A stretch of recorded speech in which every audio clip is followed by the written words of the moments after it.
Ordinarily, local villagers would be miffed at such an intrusion into their pastoral existence, but this time the sound of this aerial workhorse was music to their ears. The Italian government asked the U.S. Army for assistance in fighting a raging forest fire that was threatening nearby villages and towns. The huge carrying capabilities of the CH-47 allowed it to lift and transport tons of water at a time and fly it directly into the inferno. The Chinook is able to lift 50,000 pounds max gross weight, which allows us to carry a load of approximately 18,000 pounds if we're full of fuel.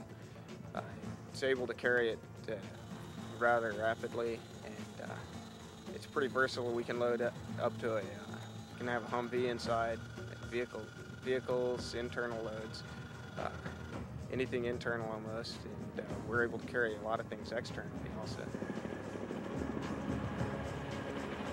Arnett and his crew hail from the Army's 502nd Aviation Regiment stationed in nearby Aviano. They're trained to perform a variety of tasks, but there's an added element of danger in this assignment. Because you have smoke blowing around, and you really can't judge when and where it's going to come from or go to. So you could be flying right, into a really nice clear spot over your objective, and a fog bank or a smoke bank will roll in, and you really don't know which way to go but up. And that could be just as dangerous too, because you don't know if there's aircraft above you. It can be pretty tricky. It requires a lot from all the crew members on board. Everybody's got to be talking. It's pretty critical to maintain communications with everybody on the aircraft. It gets kind of fatiguing as you do it.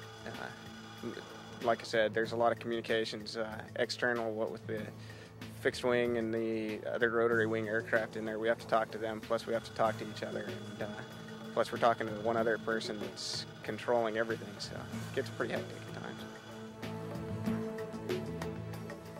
I'd say the most critical points would be both when we're lifting up the water. When you're filling the bucket, you're actually operating at quite a heavy weight. Yeah, I don't have any airspeed, and it takes a lot of power of the aircraft.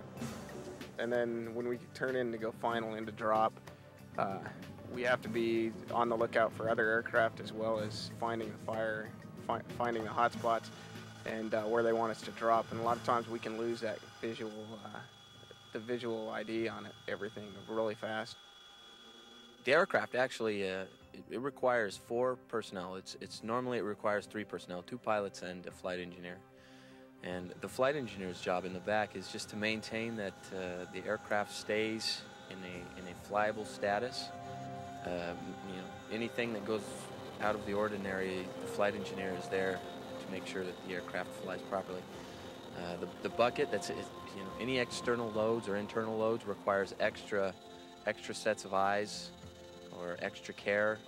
We're coordinating with fire control right now, which is another member in another aircraft that is overlooking the whole situation. However, a lot of times he doesn't see exactly what we see inside the smoke.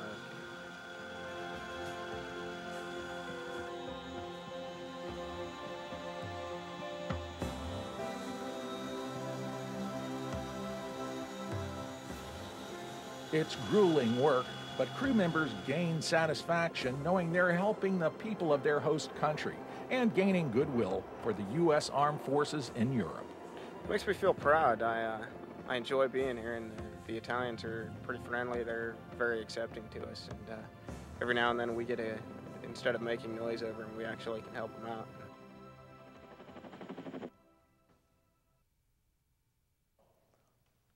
Unfortunately, the 502nd has been decommissioned, but thanks to its gallant firefighting efforts, it went out in a blaze of glory.